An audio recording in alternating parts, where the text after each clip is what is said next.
Buenas tardes, un gusto, a las órdenes. Bueno, don Pedro, le molestamos este sábado para hablar un poco de esta situación que, según refiere usted mismo, también mucha gente parece que se olvida. La persona que era aportante al IPS y que termina falleciendo, por ejemplo, por ponerle un caso de COVID, también, o sus familiares, tienen derecho a una indemnización. Sí, entre los riesgos que cubre el Seguro Social en Paraguay por parte del IPS, aparte de la vejez, la invalidez, está el riesgo muerte o fallecimiento del trabajador titular o del jubilado. Y hay diversas prestaciones que se otorgan en esos casos. Específicamente, ¿cuál es el mecanismo, don Pedro? ¿Es automático una vez que se produce el fallecimiento o ya se inicia una gestión por parte de la viuda, el familiar cercano que deba ser beneficiaria o beneficiario del aporte? Ok, es así. Cuando fallece un trabajador que tiene menos de 15 años de aporte al Seguro Social, un gato no, Sí. al Seguro Social y al trabajador. Sí. Tranquilo, tranquilo. Cuando fallece un asegurado que tiene menos de 15 años de aporte al Seguro Social, se le paga lo que se llama una indemnización por fallecimiento a la viuda o viudo, concubina o concubino, en concurrencia con los hijos menores de haberlos y en defecto de ellos a los padres que dependían de ese trabajador. Ese beneficio equivale a un salario mínimo legal por cada año de antigüedad que tenía esa persona al momento de fallecer. Por ejemplo, si hoy falleces con 10 años de aporte, vas a cobrar, tu viuda o tu viudo va a cobrar 2.220.000, que es un salario mínimo, por 10. Es un solo pago. Sí. Cuando fallece una persona, un trabajador o trabajadora, que tiene más de 15 años de aporte, no se hace ese pago único, sino que se genera lo que se llama la pensión a la viudez o la pensión a la orfandad o a los ascendientes, que corresponde al 60% de la jubilación a la que hubiera tenido derecho esa persona. Por ejemplo, fallece con 17 años de aporte, entonces se hace una simulación, se toman los 36 últimos meses de salario y se simula una jubilación. El número que sale por 60% se paga a la viuda. Si hay hijos menores, se prorratea a la viuda e hijos menores. Siempre cobra la viuda o el viudo porque son los que tienen la patria potestad, ¿verdad? Y en defecto de viuda, viudo e hijos menores, pueden tener derecho los padres del fallecido que dependían de él. Cuando fallece un jubilado, directamente ya se paga el 60% de la jubilación que gozaba ese jubilado o jubilada a la viuda. Generalmente ya no hay hijos menores, pero puede darse también. A los derechohabientes se llama. Esa es la pensión que es más importante que el pago único. ¿Por qué? Porque al ser pensionado tenés seguro de salud, pero si cobras una sola vez, cobras nomás y no hay seguro de salud. Sí. Don Pedro, y cuando usted menciona, porque insiste mucho en los hijos menores, cuando no hay hijos menores y tal vez, por ejemplo, ya la esposa o el esposo no están, ya han fallecido también, ¿qué pasa en ese caso? Y si no hay derechohabiente, ya no cobra nadie. El grupo familiar con derecho es en orden excluyente: esposa o esposo, viuda o viudo, concubina o concubino, ¿verdad? Matrimonio de hecho. Sí. En concurrencia con los hijos menores del fallecido. Y de no haber ese grupo, los padres que dependían, aquí no cobra ni el hermano, ni el cuñado, ni el tío, ni nada, solamente ese grupo inmediato familiar.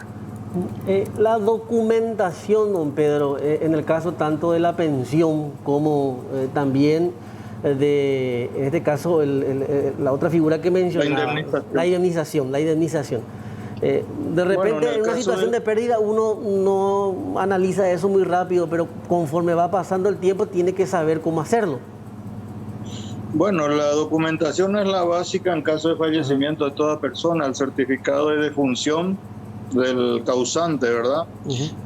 La cédula de identidad del causante autenticada y del de los beneficiarios, la esposa o el esposo viudo y los hijos menores.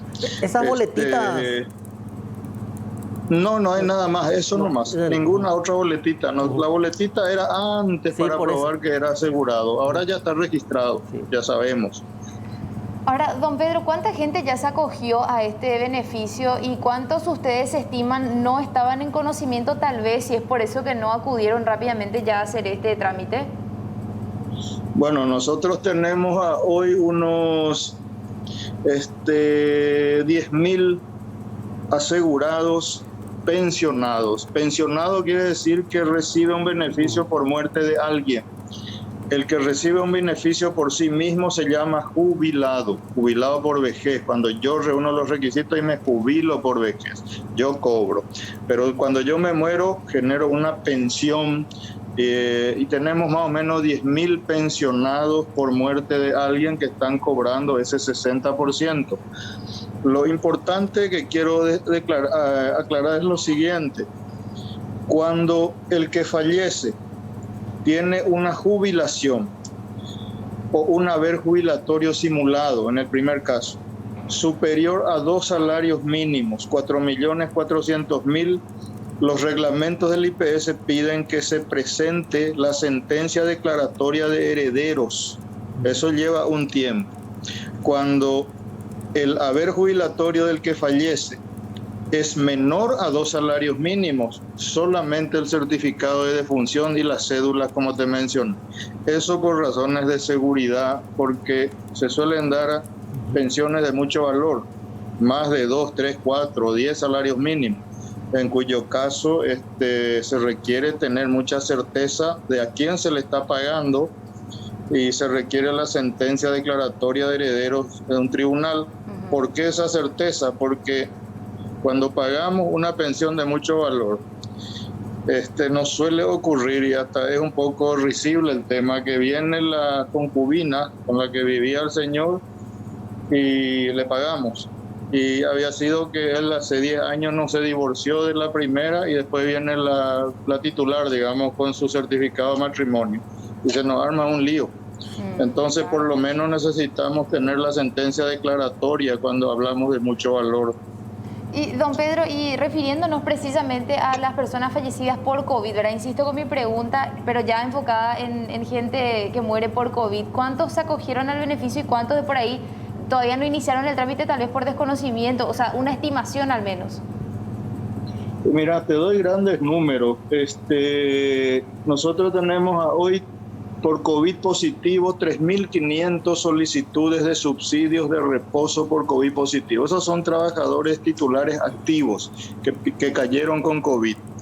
En términos de asegurados, yo estimo que un 10% de esa cantidad fallece, es decir, unos 30, 40. En términos de jubilados, estimo que están falleciendo.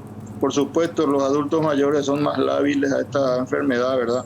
Y están falleciendo por mes. Estamos registrando más o menos 5 fallecidos por COVID entre los adultos mayores.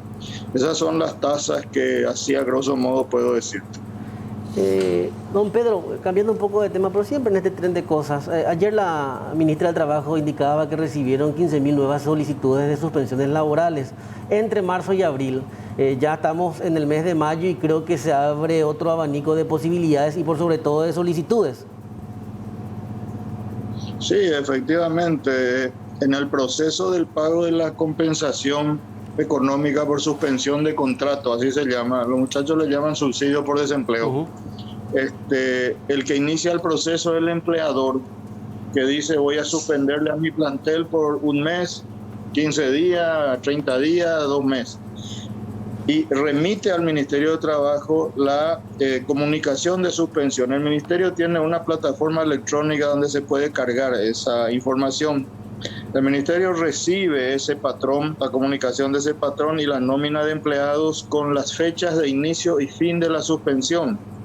Y como es la autoridad administrativa del trabajo, valida esa comunicación, valida provisoriamente y nos envía al IPS también electrónicamente para que nosotros verifiquemos si ese patrón está inscrito en IPS, porque muchas veces comunica su suspensión un empleador que ni siquiera está inscrito en IPS. Verificamos si está inscrito en IPS el empleador y si están inscritos los respectivos trabajadores que están en la nómina.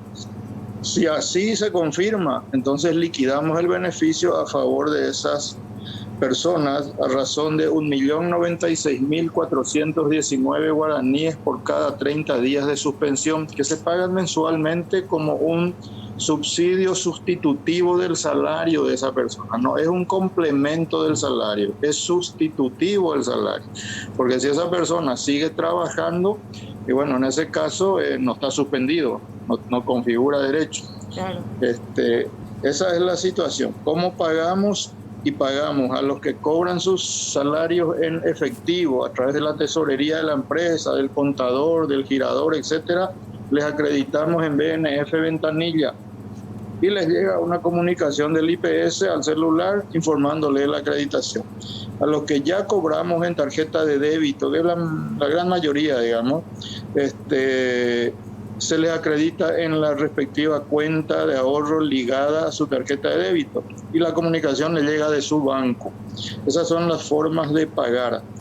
Y bueno, ahora al mes de abril vamos a alcanzar 24.000 trabajadores suspendidos posiblemente. Vamos a pagar 24.000. Estimo que con la curva de suspensiones que el Ministerio está anunciando, de 60 suspensiones por día, 60 empleadores, un empleador puede tener 10 o puede tener 1.000 trabajadores, ahí vamos a ver cuánto impacta en términos de trabajadores. Vamos a llegar con toda seguridad en mayo a unos 30.000 trabajadores suspendidos. Y creo que junio se va a mantener por ahí o ya va a empezar a bajar, ojalá. Lo cierto es que con los recursos que tenemos hoy, después de haber usado ya los 100 millones de dólares que nos entregó el Estado desde mayo del año pasado hasta abril de este año, pagando 150.000 personas han percibido esto, nos quedan unos 14 a 15 millones de dólares para mayo y un poquito de junio. Por eso es que el Instituto de Previsión Social, por instancias del presidente de la institución, el doctor Vicente Battaglia, ya nos encomendó las reuniones técnicas. Ya hicimos 2 reuniones con el Ministerio de Hacienda, donde les planteamos a los amigos de Hacienda, necesitamos otros 50 millones de dólares para aguantar julio a diciembre del 2021. Y bueno, y en eso está trabajando el Ministerio de Hacienda. Creemos que vamos a recibir entre 30 y 50, veremos. Pero el pago de las compensaciones, de los aislamientos preventivos y de los aislamientos por vulnerabilidad y del subsidio por COVID positivo, pues son 4 productos, seguirán en el segundo semestre siempre y cuando recibamos ese fondeo.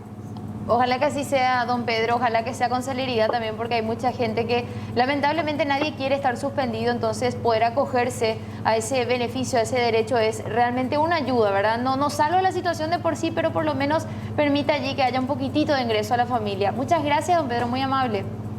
Un gusto, a las órdenes siempre. Gracias igualmente. Bueno, don Pedro Ale, gerente de prestaciones económicas del IPS, quien amablemente nos atiende siempre, por lo general. 3 minutos pasaron de las 17, temperatura de 27 grados. Interesantes los datos proveídos desde el IPS, datos que muchas veces nos pasan desapercibidos.